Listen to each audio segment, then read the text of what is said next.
IUPAC nomenclature of spiro compounds.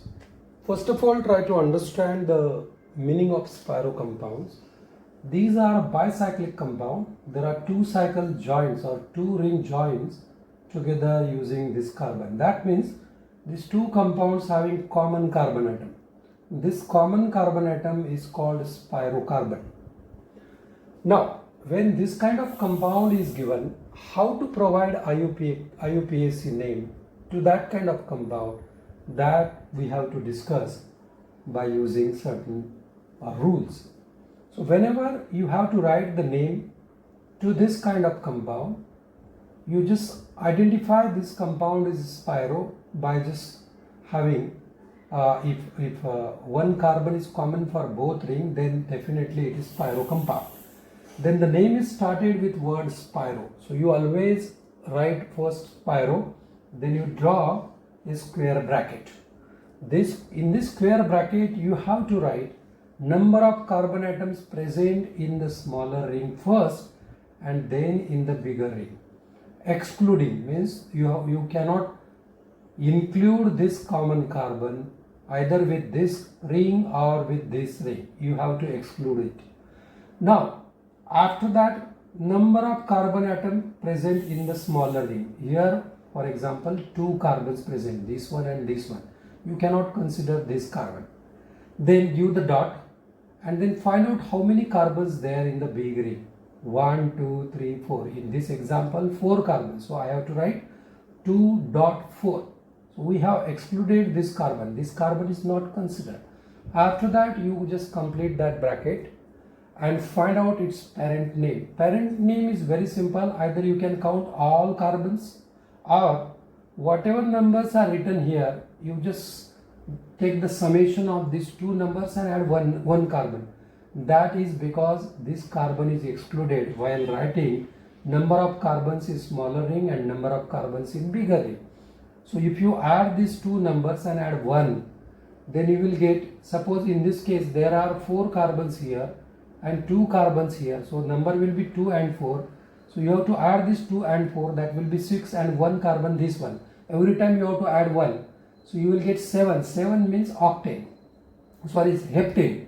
So the name of this compound will be spiro in bracket here 2.4 because 2 carbons and 4 carbons, and if I join this, if I add these two numbers, that is 6 and 1 more every time, that is 7. So this is heptane.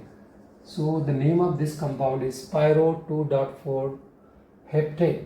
Now if numbering is required, if there is a substituent present on the ring, on either of the rings, so if substituent is there, you have to give numbers. Numbering is always started with smaller ring and next to the carbon, next to the common carbon.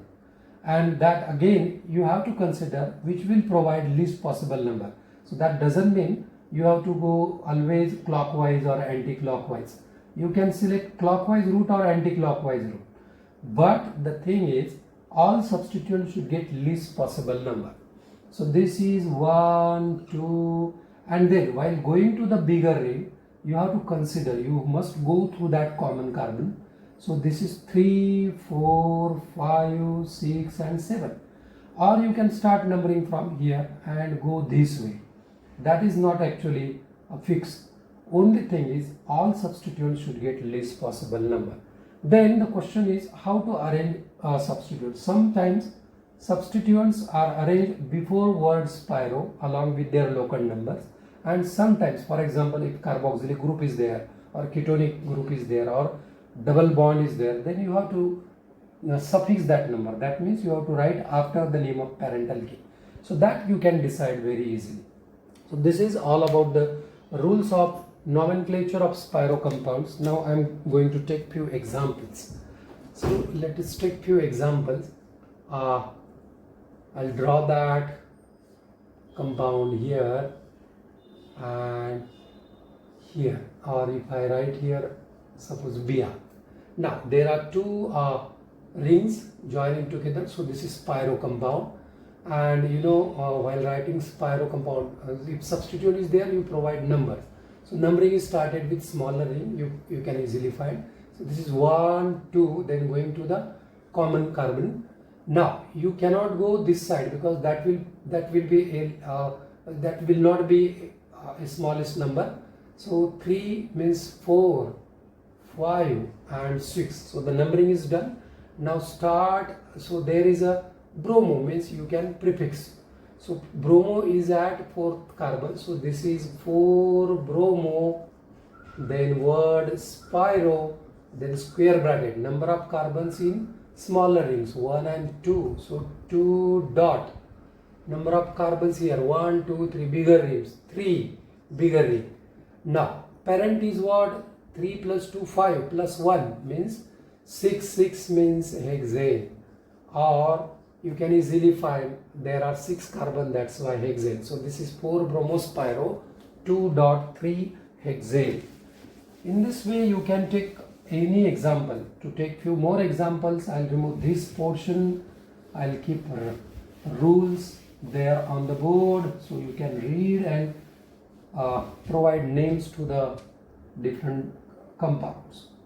Now if I write this kind of structure, and if I join here, suppose COOH group, then what to do? If you observe substituent, then provide numbers.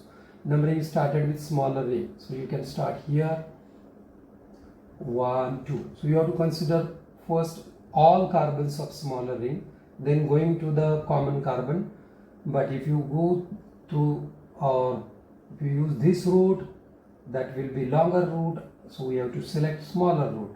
So this is carbon number 4, 5, 6, 7 and 8. Give numbers to all carbons, so that will give you the name of parent also. So 5th position carboxylic group is there, so it will come after the name of parent alkane. So this is again spiro, then square bracket, number of carbons in smaller ring 1, 2, 2 dot, number of carbons excluding this common in the bigger ring 1, 2, 3, 4 and 5. So 5. So 2 plus 5, 7 plus 1, 8. So 8 already there. So this is octane. Octane. But octane what? Carboxylic acid. Which carboxylic acid? 5th octane 5 carboxylic acid. Carboxylic acid. So this is octane 5 carboxylic acid. So in this way you can provide name to the spiro compound. If I'll take few more examples. Okay, I'll use this time this kind of compound, and I'll join here a double bond oxygen, means carbonyl group. So now numbering is required. So 1, 2, 3 going here. You can go from this side or this side. I will give the same number. So then in that case you need not to worry. 7, 8 and 9 carbons. 9 means no name, and this is a carbonyl group, so that will come after the name of parent alkane. So this is what spiro, name of the carbons, number of carbons 1, 2, 3 carbons here, 1, 2, 3, 4 and 5 carbons here, total number of 8 plus excluded carbon 9. 9 means no name, no name. So you know for ketone we use suffix ONE. So where? At 7 carbon. So 7 ONE, non 7 ONE, no name. So this is about carbonyl compound. So you can take here even few more examples. I am using only those examples which are somehow difficult. So the remaining substituents. So substituent is there, double bond is there. So start numbering 1, 2, 3, 4, 5, 6 and 7. 7 means heptate. So this is spiro, 2 carbons, 1, 2, 3, 4 and 5 carbons, and 7 means hept.